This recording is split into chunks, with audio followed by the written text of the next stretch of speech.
그 유머로 조금 이렇게 회자되는 이야기가 하나가 있습니다. 그 집사의 직분에 대해서 등급을 좀 이렇게 나눴거든요. 집사에 대해서 등급을 좀 나눈 건데 그냥 한번 우리가 좀 웃을 수 있는 그런 대목이기도 하고요. 또 한편으로는 정말 그런 부분도 있지라고 또 인정되는 그런 유머이기도 합니다. 1등급부터 8등급까지 좀 나눴거든요. 그래서 1등급을 이렇게 표현을 합니다. 암소집사. 그래서 교회의 짐을 다 짊어지고 가면서 목숨까지도 내어놓는 그런 사람을 암소집사라고 합니다. 1등급. 2등급은 양집사. 그래서 목사님이 이끄는 대로 순종하는 그런 사람입니다. 세 번째로는 막대기 집사. 자기 할 일은 다 알아서 하지만 넘치는 충성은 하지 않는 사람. 그런 사람을 막대기 집사 이렇게 나눴고요. 4등급입니다. 비행기 집사. 띄워주고 칭찬하면 좋아하지만 아니면 교회를 떠나는 그런 사람. 5등급은요. 미꾸라지 집사. 요리조리 잘도 빠지는 사람이죠. 핑계대는 그런 사람. 그리고 6등급은 개구리 집사. 아무데나 퐁당퐁당 끼어들고 간섭하고 구설수를 만드는 그런 사람을 개구리 집사다 이렇게 등급을 나눕니다. 7등급은 염소 집사. 질투하는 그런 사람.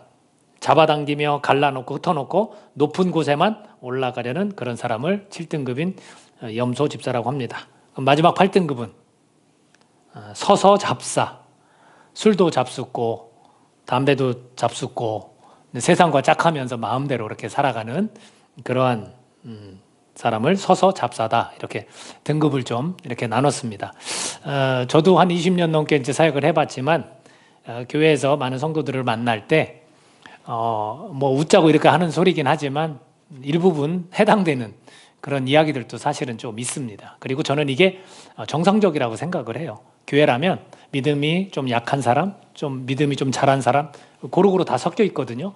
그래서 이런 부분에 있어서 뭐 당연히 한 몸에 소속되어 있는 그런 사람들 중에 이런 일이 나타난다라고 저는 보여집니다. 우리 은혜와 영광교회가 몇 등급까지 좀 허용을 좀 해줬으면 좋겠습니까? 네? 한 3등급?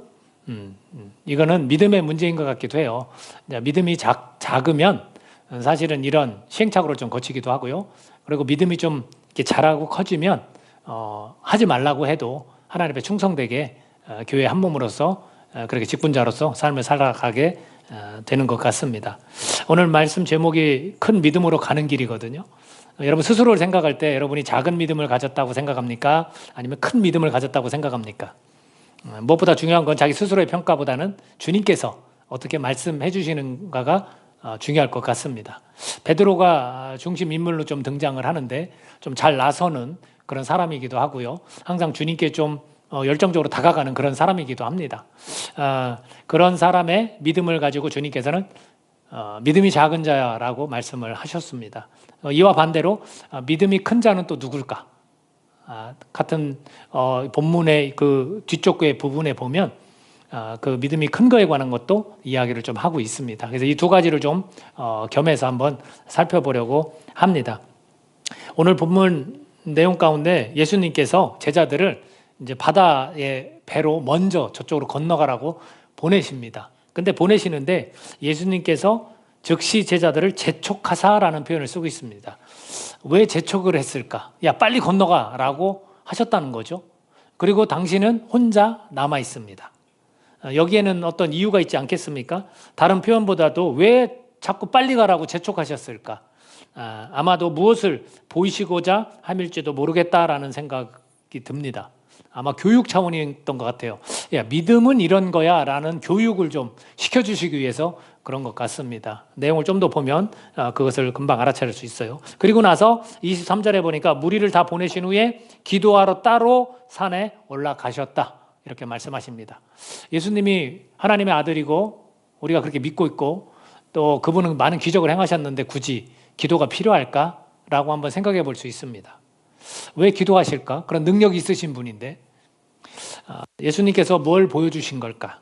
여러분, 복음이 전해지고 그 가운데 우리가 사역을 한다고 하죠. 일을 한다고. 그런 일들을 감당할 때 필요한 것이 뭐냐를 주님은 몸소 보여주시는 겁니다. 하나님이신 예수님도, 능력이신 예수님도 기도하시는 거예요. 그래서 여러분, 사역을 시작할 때도 기도해야 되고요. 사역을 마치고도 기도해야 돼요. 그리고 이렇게 홀로 따로 한적한 곳에 기도하는 시간이 우리 각자에게 모두 필요하다고 저는 생각을 합니다. 같이 해야 될 일도 있지만 각자가 혼자만의 한적한 곳에서 산으로 가셔서 혼자 기도하셨던 것처럼 저희들도 마찬가지예요. 저희들은 능력이 없는데, 능력이 있으신 그분도 기도했는데 저희들이 뭐라고 기도하지 않습니까? 기도를 해야 돼요. 그 기도는 아마도 혼자만의 그런 쉼도 될 수 있고, 주님과의 대화도, 하나님과의 대화도 될 수 있고, 또 묵상하는 시간도 될 수 있습니다. 이런 것처럼 우리 각자도 분명히 혼자만의 시간을 갖고 그렇게 한적한 곳에 가서 시간을 보내는 거 저는 추천을 합니다. 저도 물론 필요하고 여러분들도 필요하다고 생각을 합니다. 그래서 모든 일을 할 때, 어떤 일을 할 때 여러분 기도로 시작하시고 기도로 마치십시오. 아침에 일어날 때 기도로 시작하시고 밤에 주무시기 전에 기도로 하루를 마치세요. 굉장히 중요한 겁니다. 회사를 가셔도 기도로 시작하고 회사를 퇴근할 때도 기도로 마치십시오. 얼마나 중요한 겁니까? 잠깐이지만 혼자 눈을 감고 회사를 축복하고, 잠깐이지만 오늘 하루 일과를 하나님 앞에 올려드리면서 감사로 마치는 이런 기도 얼마나 귀합니까? 예수님께서 아마도 사역을 감당할 많은 그리스도인들에게 이런 모습을 직접 보여주신 게 아닌가라는 생각을 가져봅니다. 제자들이 이렇게 바다를 쭉 배를 타고 갑니다. 무사히 잘 갈 수 있으면 얼마나 좋겠습니까? 마치 우리 인생도 항해라고 그러거든요. 배를 타고 가는. 그 가운데 바람이 일기 시작하고, 바람이 분다는 것은 뭡니까? 물결이 치고 파도가 세다는 거예요. 그것을 24절에서 이렇게 표현합니다. 배가 이미 육지에서 술이나 떠나서 바람이 거스름으로 물결로 말미암아 고난을 당하더라. 배가 거의 뒤집힐 상황에 놓인 것 같아요. 이것을 고난을 당한다 표현을 하고 있습니다. 우리 삶과 비슷하죠. 우리 삶도 항해를 할 때 잔잔한 바다를 건널 때도 있지만 또 파도에 또 일렁이는 그 물결 때문에 우리가 어려움을 당할 때도 분명 있습니다. 그 가운데 새벽이 되었습니다. 밤 사경에 예수님께서 바다 위로 걸어서 제자들에게 딱 오십니다. 밤 사경은 새벽 3시에서 6시 사이를 말한다고 합니다. 그러면 캄캄한 칠흑 같은 그 밤에 주님께서 딱 바다 위를 천천히 걸어오시는 거예요. 왜 재촉해서 먼저 가라고 했는지 조금은 알 것 같아요. 이런 상황들을 미리 주님께서 내다보셨을 수도 있습니다. 그리고 주님은 놀랍게도 바다 위를 걸어서 오시는 거예요. 자, 그랬을 때 제자들의 반응이 어떠냐면, 딱 그 칠흑 같은 캄캄한 밤에 사람이 걸어오는데 이거 안 무서울 사람이 어디 있겠습니까? 성경도 마찬가지로 뭐라고 얘기하냐면, 야, 유령이다 하고 소리 질러요. 이것을 믿음 없다라고 생각하면 안 돼요. 저는 제가 그 상황에 놓여 있어도 굉장히 소스라치게 놀랐을 겁니다. 여러분, 밤에 제일 깜짝깜짝 놀라는 게 뭐냐면 사람을 볼 때예요. 사람. 뭐 이렇게 고양이가 휙 하고 지나갈 때도 밤에 좀 놀라지만 사람하고 딱 마주쳤을 때 얼마나 놀랍니까? 이런 일들이 사실 우리의 삶에서도 있거든요. 그러니까 사람이 무리로 막 걸어오니까 이 제자들은 너무나 놀란 나머지 와, 유령이다 라고 무서워서 소리를 질렀다라고 성경은 말해주고 있습니다. 자, 당연한 이런 표현이라고 생각하는데, 그 가운데 예수님께서 이 제자들이 소리 지르는 걸 보고, 야, 안심하라. 나다. 두려워하지 마. 나야. 너네 선생, 너네 구원자, 나 예수야. 안심해. 이렇게 말을 합니다. 여러분, 우리가 큰 믿음으로 가는 길, 첫 번째 큰 믿음이 되려면 우리가 무엇을 알아야 되냐면, 무엇을 받아들여야 되냐면 예수님의 이 말씀이에요. 안심하라. 나니까 두려워 말라. 라는 겁니다. 우리가 이것을 기억하고 의지할 때 우리의 믿음이 커지는 거예요. 우리가 인생 속에서 조금 힘들고 어려운 과정을 거쳐갑니다. 때로는 역경 또는 고난의 그 터널을 지나고 캄캄함 가운데, 또는 내 마음의 돌덩이 때문에 너무나 아프고 힘듭니다. 그때 주님은 말씀하시는 거예요. 안심하라. 내가 함께한다. 두려워하지 마라. 이것을 의지할 때 우리의 믿음은 커가는 거예요. 주님은 곁에서 우리에게 그런 말씀을 들려주십니다. 무서워하지 마. 소리 지르지 마. 괜찮아. 내가 너와 함께한다. 안심하라. 두려워하지 말라. 이것을 우리가 받아들여야 되는 겁니다.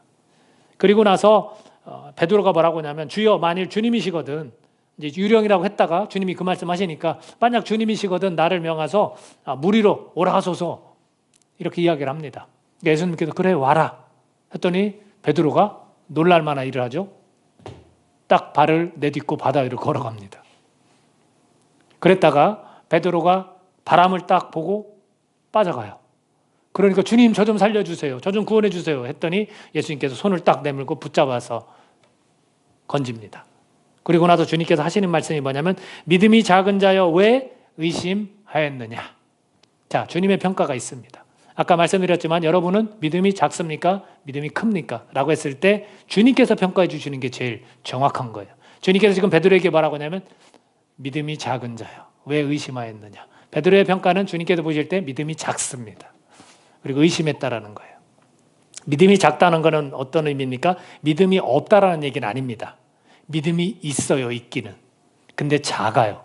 저희들도 마찬가지죠. 이 자리에 예배를 드리고 찬양하고 하나님 앞에 경건한 마음으로 이렇게 앉아 있을 때 우리는 믿음이 있어요. 그러나 우리의 믿음이 큰지 작은지는 주님께서 평가를 해 주실 겁니다. 베드로가 믿음이 작은 것은 의심했기 때문이에요.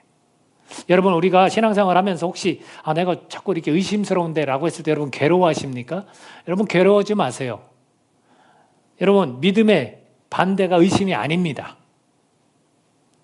내가 의심하는 거에 대해서 괴로워하지 마십시오.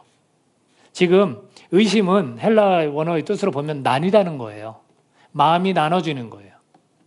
마음이 이렇게 갈라지는 거예요. 지금 베드로는 예수님을 보면서도 베드로는 마음이 어디에 가 있냐면 이 물결에 가 있습니다. 파도, 거친 파도에 가 있는 거예요. 다시 말하면 현실에 가 있는 거예요.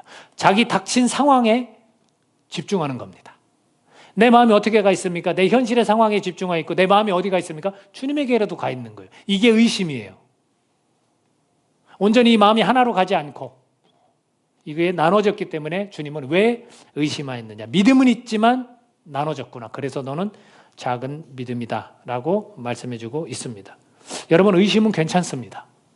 베드로도 이런 의심이 있었던 사람인데 훗날에는 온전한 믿음으로 큰 믿음으로 사역을 감당한 사람이거든요. 그러니까 의심은 괜찮아요. 왜냐하면 성수로 가는 일련의 과정입니다. 과정. 이 성숙의 여정의 일부분입니다. 여러분 자책하지 마세요. 저는 마음껏 의심하라고 그렇게 권해드리고 싶어요. 그 의심 가운데 우리가 믿음이 더 커지는 일이 생겨납니다. 왜? 내 마음의 한편은 주님을 믿고 있기 때문에 그렇습니다. 근데 내 스스로가 자꾸 나를 자책하면, 이 의심 때문에 자책하면 그 믿음이 오히려 자라지 못합니다. 그러니까 의심은 괜찮습니다. 저는 그렇게 말씀드리고 싶어요. 그렇다면 왜 의심하였느냐에 들어있는 또 다른 뜻은 없을까라는 거죠. 여러분 베드로가 유령이라고 소리쳤다가 주님께서 나야 안심해 두려워하지 마 라고 해서 그걸 믿었어야 돼요. 우리가 좀 힘들고 어려운 과정을 딱 거칠 때 괜찮아 내가 너와 함께 해라면 우리 그걸 믿어야 돼요. 그래 우리의 마음이 평안해져요. 요동치지 않습니다. 근데 베드로가 뭐라고 하냐면 그렇군요 주님이시군요 그렇게 하지 않았어요.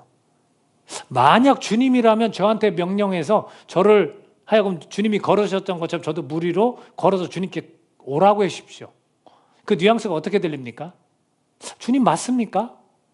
유령인 것 같기도 한데 한번 주님이면 나를 좀 오라고 해보십시오.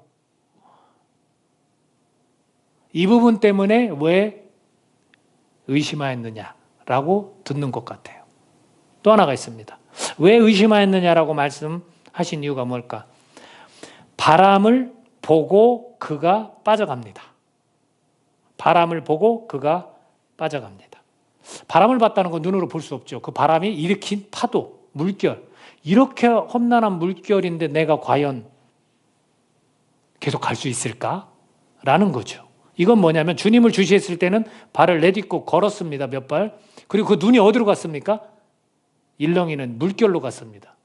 출렁이는 파도를 봤습니다. 이게 의심한 겁니다.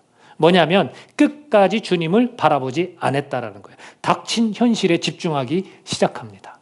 내 고통이 길어지면, 내 고난이 길어지면 주님을 봤다가도 우리는 다시 현실을 봅니다.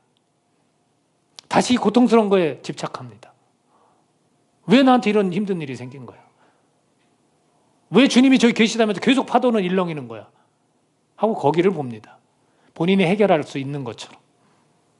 안 되죠. 여러분 우리가 큰 믿음으로 가는 길은요 주님께서 말씀하시는 거예요. 안심해. 내가 있으니까 두려워하지 마. 이것을 받아들이고 믿는 겁니다. 그것이 우리가 큰 믿음으로 가는 길입니다. 두 번째는요 과연 큰 믿음으로 가는 길은 뭘까? 베드로는 이런 평가를 받았죠. 믿음이 작은 자요. 근데 우리가 읽지는 않았지만 같은 이 문맥에 연결되어지는 15장에 가보면 가나안 여인이 나옵니다. 이 바다를 무사히 배에 올라서 잔잔해지고 바다를 무사히 건너고 다른 동네에 가셨을 때 가나안 여자가 등장을 합니다. 근데 그 여자에는 사연이 있어요. 가나안 여인은 어떤 사연이 있냐면 자기 딸이 귀신 들렸습니다. 너무 고통스러운 거예요. 딸이 너무나 불쌍한 거예요. 그래서 예수님에게 갑니다. 그러면 이 불쌍한 여인을 예수님이 모르셨을까요? 예수님은 아세요. 사람의 마음까지도 아신다고 하셨으니까. 아시는데 이 여인이 달라붙습니다. 예수님께. 제발 좀 살려주십시오. 그러니까 예수님께서 어떤 표현을 하시냐면 나는 이스라엘 집에 잃어버린 양 외에는 다른 데로 보내심을 받지 아니하였노라. 나는 지금 유대인 중에 잃은 양을 나는 구원하는 일만 하면 돼. 너는 아니야. 라고 이야기를 합니다. 그랬더니 그 여인이 다시 한번 예수께 절하며 이르되 주여 저를 도우소서. 저 좀 제발 도와주세요 하고 매달리기 시작을 합니다. 그랬더니 예수님께서 이제는 이 여인이 이 이야기를 듣고 떨어져 나가기를 바라는 듯이 이야기를 합니다.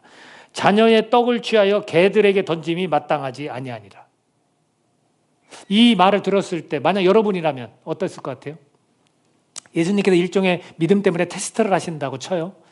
그러면 야 됐어, 너는 내가 안 도와줄 거야. 너 나한테 잘못한 거 있잖아.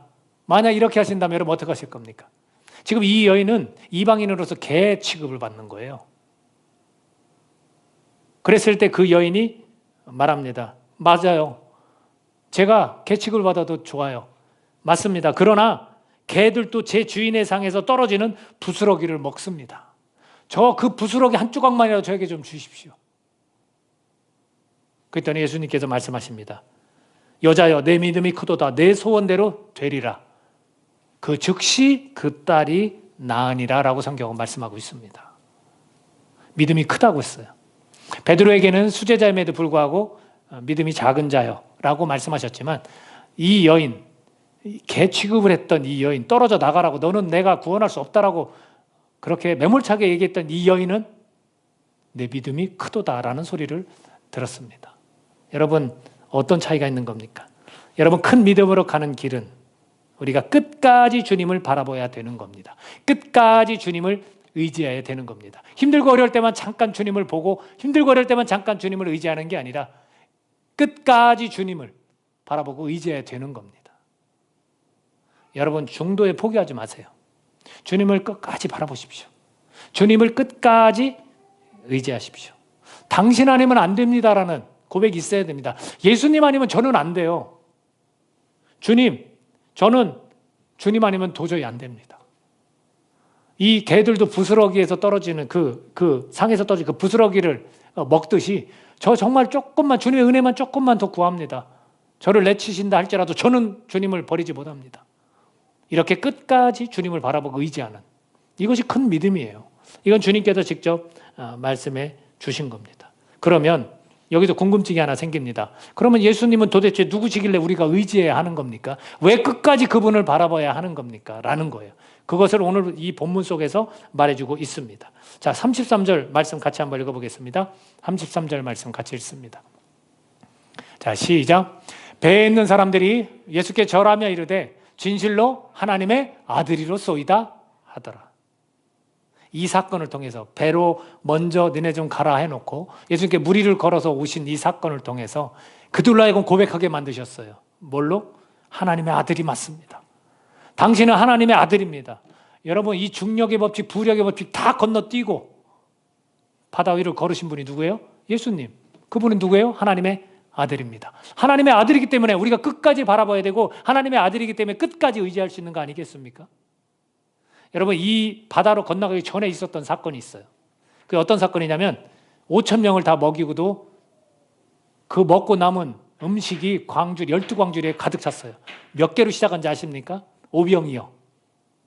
보리떡 5개, 물고기 2마리로 시작했어요. 어린이와 이 여자의 숫자를 뺀 인원이 5천 명이었다면 어린이와 이 여인들까지 포함하면 10,000명이 넘을 수도 있어요. 그 많은 사람들이 어떻게 보리떡 5개와 물고기 2마리로 다 먹고 남고 12광절에 가득가득 찰 수 있겠습니까? 예수님이 때문에 가능한 거예요. 하나님의 아들이기 때문에 가능한 거예요. 여러분, 이 장면이 어디하고 같은지 아십니까? 이스라엘이 애굽을 탈출해서 광야를 걸을 때 만나와 메추라기로 먹이고 그들을 이끄신 것처럼 우리의 이 모든 것들을 다 책임지시는 분이 누구라는 거?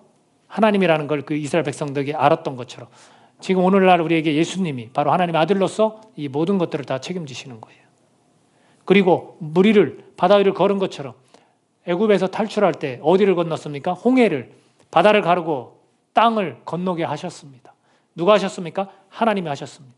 그렇다면 지금 무리를 걷는 분은 누굽니까? 하나님이십니다. 그것을 되새겨주는 거예요. 이스라엘 백성들로 하여금 이걸 되새겨주는 거예요. 예수님이 누구라는 거? 인간의 몸을 입고 오셨지만 하나님이라는 거. 그분이 하나님의 아들이시라는 것을 우리에게 보여주고 있습니다. 이 짧은 단락의 이 기적이 이뿐만이 아니에요. 5천 명을 먹이고도 남은 것, 무리를 걸으신 것, 그리고 그들이 바다를 건너서 게네사렛이라는 땅에 갔습니다.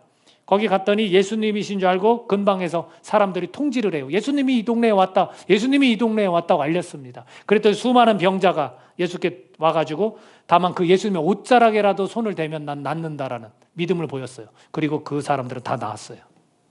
이 짧은 단락에서 이 기적만 봐도 예수님이 누구십니까? 하나님이십니다. 하나님의 아들이십니다. 그래서 우리가 끝까지 그분을 바라볼 수 있는 것이고 끝까지 의지해야 하는 겁니다. 그렇게 나아갈 때 우리는 큰 믿음이라고 주님께서 말씀해 주시는 거예요. 저와 여러분이 이런 예수님을 끝까지 정말 잠깐만 보고 마는 자가 아니라 잠깐만 의지하고 마는 자가 아니라 끝까지 바라보고 끝까지 의지하는 저와 여러분이 되시길 바랍니다. 이게 큰 믿음이에요. 큰 믿음.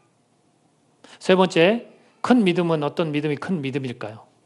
여러분 이제 베드로를 먼저 한번 보자고요. 29절 한번 읽어보겠습니다. 29절 같이 읽습니다. 시작. 오라 하시니 베드로가 배에서 내려 물 위로 걸어서 예수께로 가되. 여러분 베드로가 이런 경험을 했습니다. 여러분 저와 여러분 이런 경험을 하면 얼마나 좋겠습니까? 발을 내딛고 물 위를 잠깐이나마 걸었어요. 이거 기적이에요. 기적. 여러분 예수님을 바라볼 때 우리 가운데 기적의 삶이 있습니다. 믿으세요? 베드로는 분명히 물 위를 걸었습니다. 기적과 같은 일이 나타난 거예요. 우리 삶 가운데도 우리가 예수님을 바라보면 우리 삶 가운데 기적이 나타난 줄로 믿습니다. 여러분 베드로가 이렇게 할 수 있었던 것은 다른 제자 같지 않고 베드로가 이렇게 할 수 있었던 건 딱 한 가지 이유입니다. 뭐냐면 주님께 가고 싶은 마음 때문에 그렇습니다. 그렇죠? 나를 좀 오라고 해 주십시오. 나는 인간이기 때문에 사람이기 때문에 능력이 없습니다. 주님처럼 바다를 걸을 수가 없습니다. 그러니까 나를 좀 오라고 해 주십시오. 나 주님께 가고 싶습니다. 라는 간절한 마음이 있었다는 거예요. 여러분 주님께 더 가고 싶은 마음이 있으세요? 그런 절박함이 있으십니까? 나에게 절박한 상황이 놓여 있다면 그건 기회입니다. 주님 앞에 가까이 갈 수 있는 기회입니다. 그분은 하나님이시기 때문에 내가 의지해야 됩니다. 그러면 나의 삶 가운데 기적이 나타납니다. 힘들고 어려울 때가 오히려 좋은 기회예요. 주님께서 역사하실 수 있는 기적의 삶을 살도록 하실 수 있는 기회예요. 그래서 베드로는 그렇게 주님께 가고 싶었던 마음이 있었던 겁니다. 자, 그리고 바다를 건너서 게네사렛 땅에 갔을 때 다 통제했다고 그랬죠. 예수가 왔다. 니네 병 다 나을 수 있어. 이렇게 광고를 했습니다. 수많은 사람들이 다가왔어요. 근데 그 사람들이 놀랍습니다. 이 사람들에게 예수님이 와서 나에게 좀 와서 기도 좀 해주십시오. 손을 좀 얹어주십시오. 내 아픈 부위 좀 만져주시고 기도해 주십시오. 이렇게 하지 않았어요. 옷자락만 만져도 이 옷깃만 닿아도 나는 나을 수 있습니다. 라는. 여러분 그들의 병든 자들이 얼마나 아프겠습니까? 병을 알아보지 않은 사람은 사실 잘 몰라요. 고통스럽습니다. 아픕니다. 죽고 싶습니다. 우울합니다. 그들은 절박함이 있어요. 근데 그 사람이 가서 예수님 옷자락만 딱 만져도 나 낫고 싶습니다라는 간절한 마음이 담아있는 거 아닙니까? 여러분 얼마나 간절합니까? 내가 삶에서 정말 내가 기적의 삶을 내가 이루고 싶다면 내가 얼마나 간절한지를 보세요. 예수님 정말 만나고 싶으십니까? 더 예수님 안으로 더 가고 싶으세요? 이게 없으면 안 되는 거예요. 그냥 동떨어진 적당한 거리를 두고 내가 신앙생활을 하고 있지는 않는지. 저는 지금도 주님 더 알기 원합니다. 고백해요. 내 삶 가운데 기적이 나타나기를 원합니다. 그러려면 내 마음 가운데 간절함이 있어야죠. 절박함이 있어야죠. 여러분 가나안 여인이 자기 아픈 것도 아니고 딸이 아프니까 정말 자기가 그런 취급을 받으면서도 끝까지 주님을 의지했던 것. 여러분 그 마음이 귀신 들린 딸의 그 불쌍함, 그 마음이 얼마나 간절했겠습니까? 네가 큰 믿음을 지녔구나 라는 소리를 들었어요. 이 세 사건에 다, 이 세 사람에 다, 이 사람들의 공통점이 뭡니까? 주님을 향한 열망이 있다라는 거죠. 여러분 열망이 있습니까? 예수님 곁으로 더 가고 싶은 열망이 있습니까? 대부분이 믿는 사람들이 그저 그냥 이 정도 관계면 잘하고 있지. 나 믿음 생활 잘하고 있지. 그럭저럭 하고 있지. 이렇게 여길 수 있어요. 그러나 그렇지 않습니다, 여러분. 주님 향한 마음, 그 열망 더 가지십시오. 대부분의 사람들이 나 예수님 아니어도 괜찮아. 나 잘 지내고 있잖아. 별 문제 없어. 내 삶 가운데 풍랑이 없단 말이야. 이렇게 여기지 마십시오. 평안히 길을 갈 때 주님을 더 찾고 주님 더 만나기를 원하십시오. 나 예수님 없어도 돼. 이런 사람들이 한둘이 아닙니다. 내 능력껏, 내 실력껏 내가 삶을 잘 살아가고 있으니까. 그런 사람은 절박함이 없습니다. 여러분, 큰 믿음으로 가는 길은 뭡니까? 간절함이 있어야 돼요. 절박함이 있어야 돼요. 저도 요즘 기도하는 게, 우리 교회를 위해서 제가 기도하는 게, 하나님 저에게 예수님을 주셨으니 나 예수님 아니면 안 되겠습니다. 이 교회 머리 예수님 아닙니까? 예수님 아니면 저 안 되겠어요 라고 지금 기도하고 있어요. 교회가 부흥하는 거, 잃어버린 영혼 돌아오는 거 예수님 아니면 안 돼요. 제가 뭘 할 수 있겠습니까? 저 그렇게 기도하고 있어요. 그런 절박한 가운데, 간절한 가운데 주님께서 역사해 주시기를 바라고 있습니다. 여러분께서 저와 함께 이런 주님을 향한 그 열망이 더 커지기를 바랍니다. 그 결과 어떻게 되었냐면 예수님은요, 제자들에게나 여인에게나 고난의 끝을 선물합니다. 여러분. 주님은 그러신 분이에요. 우리로 하여금 작은 믿음이 아닌 큰 믿음을 소유하기를 원하시고요. 그 큰 믿음 가운데 주님께서는 고난의 끝을 선물하신다고요. 여러분, 저와 여러분이 평생 이 땅에서 고난 가운데 계속 살아가야 됩니까? 아닌 거죠. 아닌 거죠. 고난이 고난으로 보이지 않는 날이 옵니다. 고난의 끝을 주님은 선물하십니다. 이 본문을 읽으면서 제 눈에 가장 들어왔던 단어가 있어요. 다른 곳에는 보지 못했던 단어가 있어요. 혹시 여러분들도 묵상하다가 발견하셨을 수도 있습니다. 두 구절만 한번 읽어보겠습니다. 27절 같이 한번 읽어보겠습니다. 27절 시작.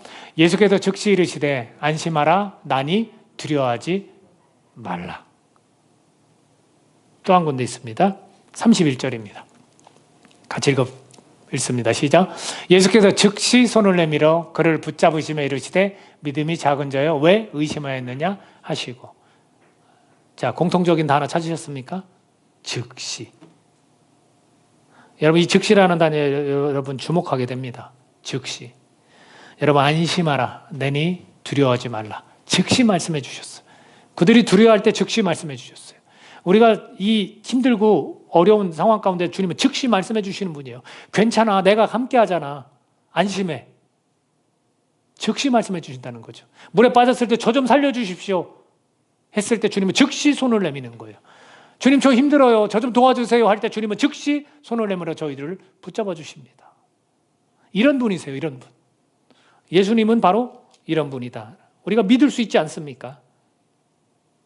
저와 여러분이 이런 분이 제 삶 가운데 함께 하신다는 거, 내 믿음을 통해서 그분이 나와 동행하신다는 거, 내 안에 사신다는 거, 내 안에 계신다는 거, 그분은 저와 여러분 가운데 즉시 손을 잡아주시고 안심하라고 두려워하지 말라고 말씀하시는 분이다라는 거 꼭 기억하십시오.